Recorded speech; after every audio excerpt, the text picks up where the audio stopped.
कि 20 बरस विकास की बात करने के बाद अपने गांव के लोगों पर उस आदमी को भरोसा नहीं है। हमको रोका तो क्या हुआ, 40,000 गांव के 13 करोड़ लोगों ने देखा, अरे भाई ये सुशासन का दावा करने वाला नीतीश कुमार अपने गांव में अपने स्वजातीय अपने गोतिया भाई पर भी इस आदमी को भरोसा नहीं है कि कहीं प्रशांत किशोर जाएंगे तो खुलासा हो जाएगा। क्या खुलासा होना था? आप तो खुली चुनौती दे रहे, आप गया में दिखा दीजिए। 2 बरस पहले इस आदमी ने कहा था कि नहीं, विधानसभा में नीतीश कुमार ने कहा कि जातीय जनगणना होने के बाद जो 94 लाख परिवार गरीबी रेखा से नीचे पाए गए हैं उनको सबको 2-2 लाख रुपए की सहायता दी जाएगी। देखिए समाज क्यों पिछड़ा है, क्यों बिहार में स्थिति है।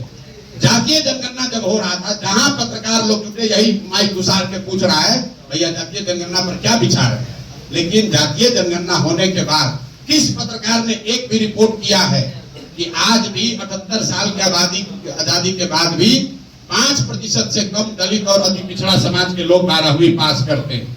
क्या आपने कहीं रिपोर्ट किया? जातीय जनगणना हो रहा है तो नेता तो नेतागिरी कर ही रहा है, पत्रकार को भी वही खाली सवाल पूछना है।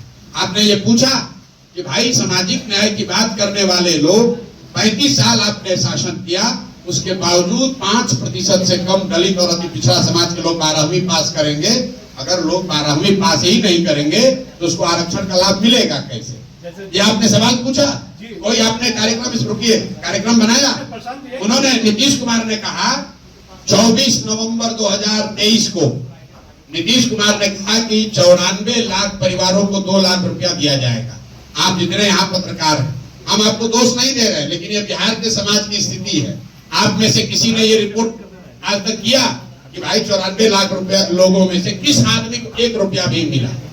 जब आप सवाल ही नहीं कर रहे नेता से, आप तो भाई आप भी तो लोकतंत्र के एक स्तंभ हैं, आप भी तो खाली यही सवाल करते हैं।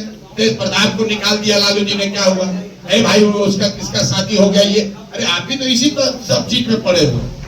आप अगली बार जब जदयू के नेताओं से मिलिए तो पूछिए कि भाई नीतीश कुमार ने कहा था 94 लाख परिवारों को 2-2 लाख रुपया देंगे, उसमें सारे जाति समाज के लोग थे, उसमें से 5 परिवार को भी तुमने दिया कि नहीं दिया? और अगर नहीं दिया तो जो मोदी जी का 15 लाख का जुमला था वही जुमला तो तुम भी पढ़ रहे हो भाई। चलिए अब और कुछ सवाल? सर एक सवाल है सर। और राजा, कुछ दिनों पहले आप बोले थे सर अर्श पे या फर्श पे, तो अभी जन स्वराज को आप कहाँ देख रहे हैं सर? भैया अभी हम जन स्वराज को प्रयास करता देख रहे हैं। अर्श पर और फर्श पर बैठाने का काम तो जनता को करना है। हम उन नेताओं में से नहीं है जो कहेगा भैया हम 200 सीट जीत रहे हैं। मतलब जदयू के नेताओं से बात कीजिए, उसके नेता 200 नीतीश कुमार 200 सीट का नाम नहीं बता सकते। उनका मानसिक हालत इतना खराब है कि वो 200 सीट का नाम नहीं बता सकते हैं बिहार में जीवन भर राजनीति करने के बाद। लेकिन नेता दावा कर रहा है कि 200 सीट से ज्यादा हम जीत जाएंगे। कौन दावा कर रहा है? जो जीवन में कभी चुनाव नहीं लड़ा, अशोक चौधरी, प्रवक्ता, MLC। किसी MLA से जरा कहलवाइए तो कि तुम अपना सीट जीत जाओगे, नहीं बता सकता है। तो पटना में बैठकर दावा करना एक बात है, लेकिन आप अगर मेरा ट्रैक रिकॉर्ड जानते हैं, मैं बात वही बोलता हूं जो मेरी समझ से हो सकता है।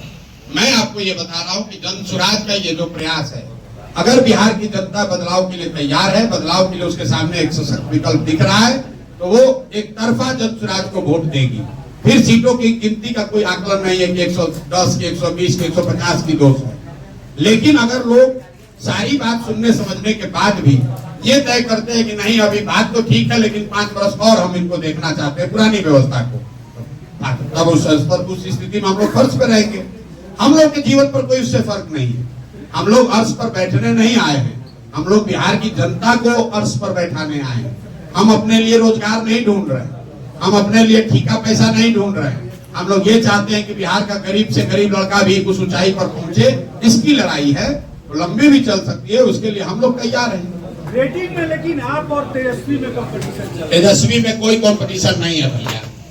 तेजस्वी का क्या कंपटीशन है? जो आदमी अच्छा रेटिंग तो भाई सर्वे एजेंसी वाला जिसको आप मैनेज कर लीजिएगा कुछ भी लिख देगा भाई। हम लोग उससे बहुत प्रभावित नहीं है। ये रेटिंग